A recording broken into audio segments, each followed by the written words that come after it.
Hey, everybody, and welcome to Patreon Radio. And this is the beginning of the Manifestation Challenge, and this is part one, week one of the Manifestation Challenge. And the topic that I want to talk about today is 5 things to look at before you start manifesting. Now, the thing with manifestations is quite often we just begin with like wanting something. Okay, I want to make this happen. And here I'm about to make a gardening analogy again. You can't just plant a seed in soil that has no nutrients in it. If your soil has got no potassium or magnesium, it doesn't matter what you put in there, it's not going to grow. You need to tend to that soil. You need to kind of look at what might be impeding the growth of a manifestation. So, really, that's kind of the first start here. The first step is just looking at those things that could prevent the manifestation happening, because ultimately it doesn't matter how much you want something. If the core belief, if the root belief is not aligned, then you can want from sunrise to sunset, and it's not going to come to life. So let's just start here. Number one, do you really want it? And this might sound like I'm being a smart ass here, but I know personally sometimes in my life, um the thing, or maybe not so much now, but in the past, the manifestation was, I want money. I want such and such an amount of money. But it wasn't actually money that I wanted. I wanted trust. The thing that I really wanted to manifest was a sense of safety in the world, a sense that I can trust the world. This is very, very difficult for so many of us, especially when you're tapped into like a culture that has a lot of collective pain. I know that there's a lot of Irish people here, and so many of us have inherited this pain body of Ireland. It's a kind of a pain body that just won't allow us to really imagine better. It doesn't allow us to feel safe in this world. So sometimes the thing that you're trying to manifest might not actually be what your true desire is. I also speak to people quite often who really want to manifest a partner. They really want love in their life. Yet, when you break it down a little bit more, it's not so much that they want a partner, they want to feel accepted. They want to feel that there is nothing wrong with them. And so they've misdirected the manifestation to imagine that, oh, I will find a partner. This partner will tell me that they love me, and I all of a sudden will feel that there's nothing wrong with me anymore. This isn't how it works, guys. There's no kind of shortcuts in the manifestation world. The cosmos, the quantum, is very upfront and direct. It's quite German in that way, right? Um, and so if we're trying to like skip things, if we're trying to bypass things, they're going to kind of come back and slap us across the face in our manifestation. Um, so I think really connecting to this idea of like, well, clarity, you know, what is it that I'm really looking at? Like, begin to sort of, um, begin to question the things that you want, and start to kind of reduce them to their essence. So often when we reduce a kind of a material concept to its essence, all we're really actually looking for is satisfaction. Or some sense of contentment and acceptance. I know myself personally, like I really thought so much. I really felt that becoming famous, writing books, etc., would heal my low self worth. Um, Let me tell you that it did not. The thing that healed my low self worth was setting boundaries. So it's interesting what we go for, and what sometimes how we often misdirect how we misdirect the manifestation. So that's really, really good. Number one, to just get really clear, is this my true desire? Um, Number two, um, are you even open to manifestation? Now this is another thing too. Like I know myself, I just find like so much of the things I listen to now, like I listen to people like Louise Hay and Loving Affirmations, and listen to even kind of like Joe Dispenza, and kind of what I would say are very light and love, woo woo kind of energies, which 5 years ago, 6 years ago, I wouldn't have touched with a barge pole. I didn't have that. My core belief did not support that kind of language. My core belief didn't support um, the language that was sort of saying, hey, this can actually be easy. You know, it doesn't have to be suffering. My core beliefs were very much like relationship means sacrifice. My core belief was that the people who have money are bad, right? My core belief was that, all art had to come through struggle. So when you have core beliefs like this, just look at what they're setting up for you. Just look at the filter that they present, right? And getting really, really clear on how you might be completely sabotaging all of this work if your core belief um, doesn't permit it. We often talk about this idea of permission. Can you give yourself the permission to be happy? Can you give yourself the permission to feel abundant? Can you give yourself the permission to relax? So number two is really, really important. It's just like, do you even believe this? And then number three, um, can you handle this? Like, look at your nervous system. Sometimes we want these things that our nervous system couldn't handle. Our nervous system, which is our way of just experiencing the world. Our nervous systems can only handle so much. It's a little bit like, if you want to talk about this in more esoteric terms, they say like our body can only hold a certain amount of light. And what we're doing all this work. All the work that we're doing is to try and increase our body's capacity for holding light. The more light we can hold in our body, just the more beautiful our lives are. The more purposeful our lives are, the more light they then hold. So one of the ways of increasing light in our body, one of the ways of increasing our capacity, is letting go of things like hate and resentment and judgment. So because this is really, I think, if you look at it like some sort of hot air balloon that's going up into the clouds, and there are things that are keeping it tethered to the earth.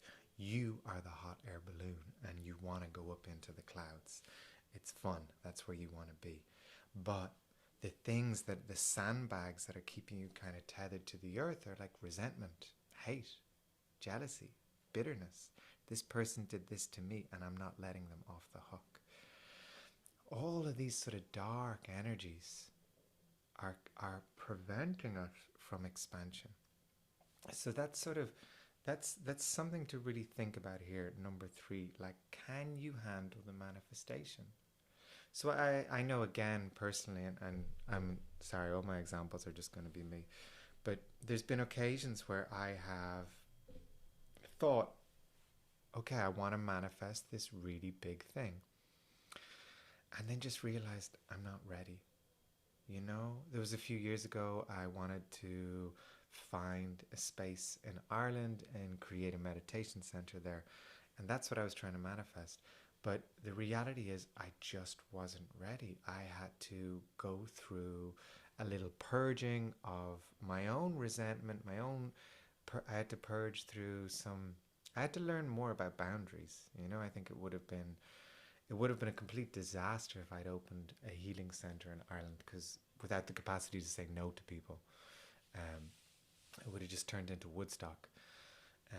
So I will be ready to revisit that manifestation in a couple of years when I've fully integrated my no.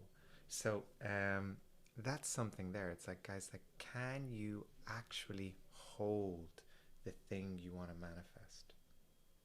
You know, it's like you're trying to manifest this beautiful relationship full of love, but like, can you receive love? I know myself, it's been a really, really long journey for me to receive love, to receive things. I go to pieces when I have to ask a friend for a favor. You know, I'll ask a friend if they can help me with something, and then the first thing I'll do is be reaching into my pocket to give them money. Like, and that's not love. You know what I mean? And so it's sort of, can you learn to actually hold the manifestation? This is why so many people come into money and then it just dribbles away because they're not able to hold it. So we're learning to establish this feeling of deserving, this feeling of entitlement. You know, that word might trigger you, this entitlement, because it's always used as a kind of a weapon. But entitlement is just, well, I think I deserve this. This feels good to me. I think it's okay for me to have this. So number 3, can you actually hold it? And number 4, and this is something super practical. It's super, super practical. Just your environment right now. Like if you want to become, if you're trying to manifest some sort of calm and peace and beauty into your life, just look around the room that you're in right now. Does that reflect those things? Does the room that you're in right now reflect calm and beauty and peace? So how are things, how is your environment around you right now? We're going to be looking more at this in week number 3 at a deeper level. But just right now, before we even begin, like, are you trying to manifest calm? Are you trying to manifest peace? But you are mobbed with toxic kind of energy vampires. You know, it's just not going to happen. It's going to be so difficult to make that happen. So just begin to look at the environment. I mean, even if you're trying to manifest health or something like that, go look at your fridge. Does your fridge scream health to you? And so on and so forth. It's sort of, these are really practical things that we can just begin to look at right now. And we go through those steps. And it kind of propels things, you know? So your environment, number 4. And then number 5 is probably the trickiest one for all of us.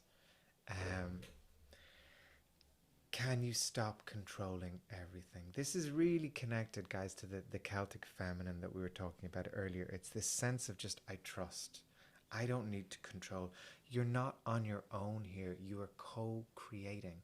You know, you are co-creating with this beautiful force, this light force that that wants the best for you. And the autonomy that this force is giving you is that it's sort of responding to your beliefs.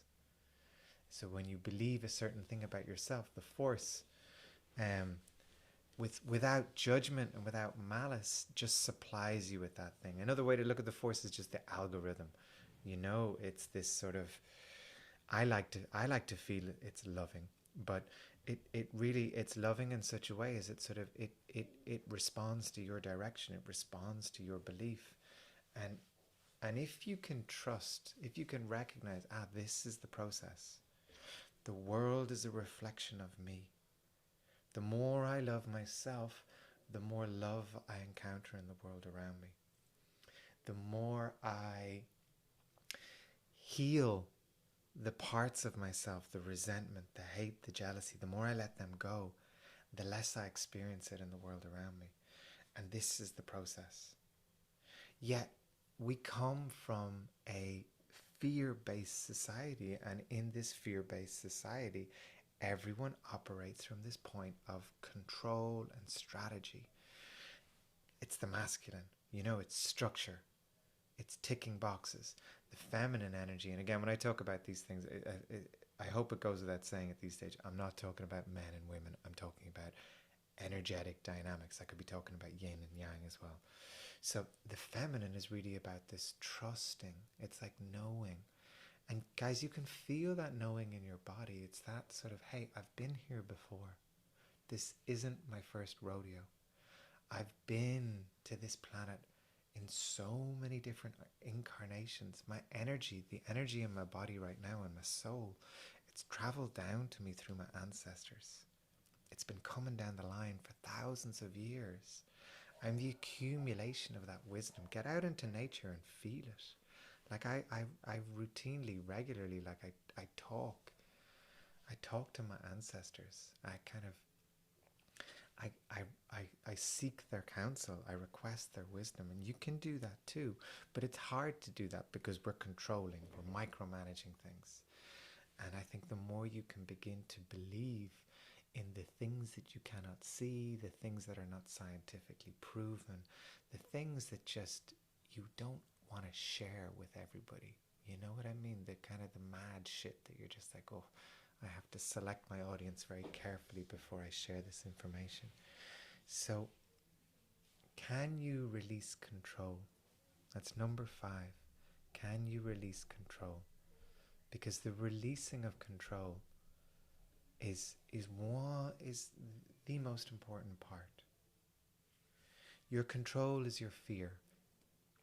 When we surrender control, we're trusting. It's like that group exercise where you fall backwards and you're caught.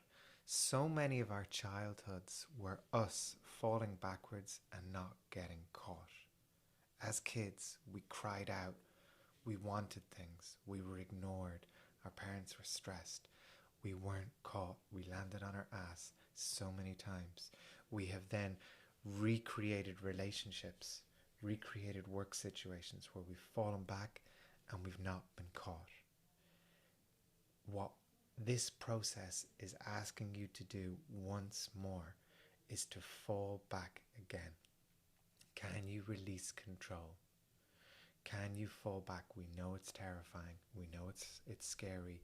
We know that you've got a long track record of landing on your ass and not being caught. But can you let go? Can you fall back and trust that the universe is a feather bed that is going to catch you? So that's it, guys. Letting go of control. I'm going to read them again. So number 1, do you really want this thing? Or do you just think this would look good? My family would approve of this. Society would approve of this. The neighbors down the street would approve of this. Do you really want it? Number 2, do your core beliefs actually support this? Do you believe in manifestation? Do you believe in that you can connect to your heart? Do you believe that you can love yourself?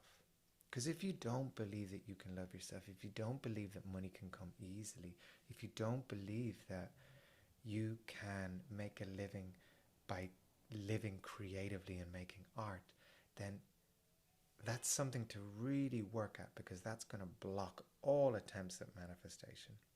It's like going into a relationship with somebody with the feeling that, oh, this has an expiry date.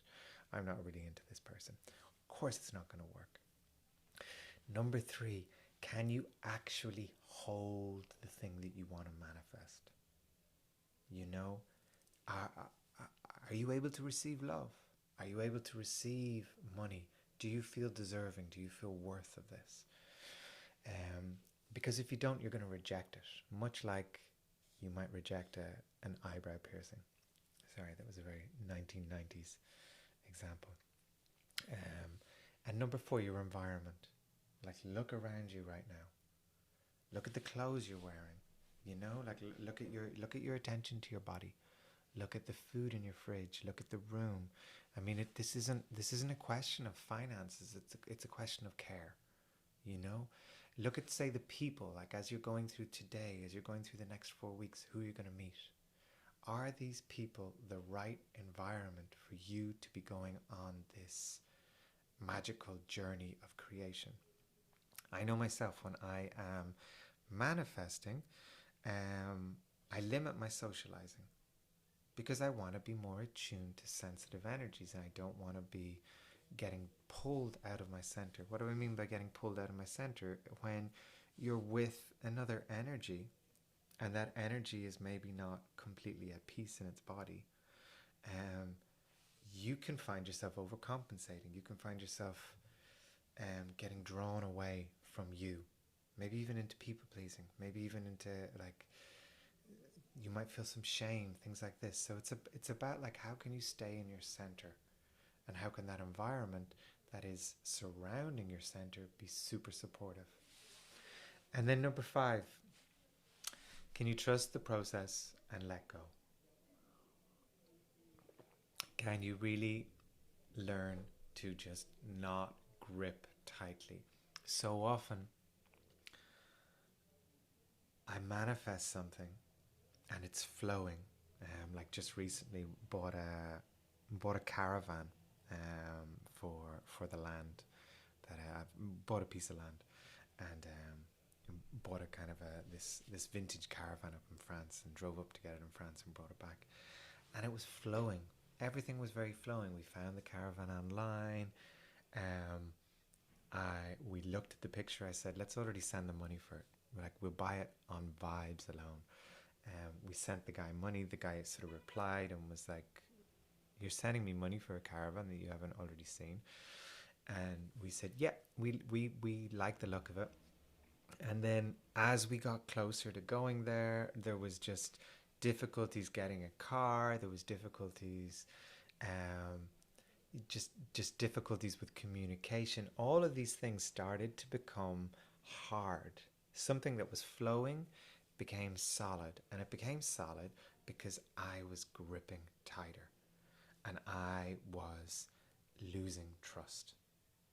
And this is okay. This is going to happen. You know what I mean? Especially if you've been raised. Like for me, I know that so much of my conditioning, it just makes it so hard for me to trust in the world. My relationship growing up with my family, my relationship just growing up in school and things like this, is just a lot of unfair things happened to me. You know, things where I would get in trouble in school when I hadn't done the thing, or I would get in trouble with my sister when it was her who had started the thing. So I just experienced a lot of unfairness. So you can imagine that my filter, the way that I view the world, is that I don't trust it very much. So that's so much of my work in the last few years has been about learning that I can trust in the world, and I can trust in these processes. So this is what happens sometimes with our manifestation. We'll have a moment of trust, and as we get closer to executing the manifestation, as we get closer to it really appearing, we begin to tighten. So the message there is let go. Let go. So that's it, guys. This is part 1 of the manifestation challenge. 5 things to look at before you start manifesting. Tomorrow morning, Friday morning, we'll do our first meditation of this, and then I'll stick that in the drive. And then the idea really is to begin to use the meditation, and then look at the journaling questions that are going to be in the Discord, and just begin to explore these topics. That's what this week is. This week, we're not really trying to create anything. We're just looking at all the ways that we might sabotage ourselves from creating in the first place. So that's it. Thank you, and talk to y'all soon.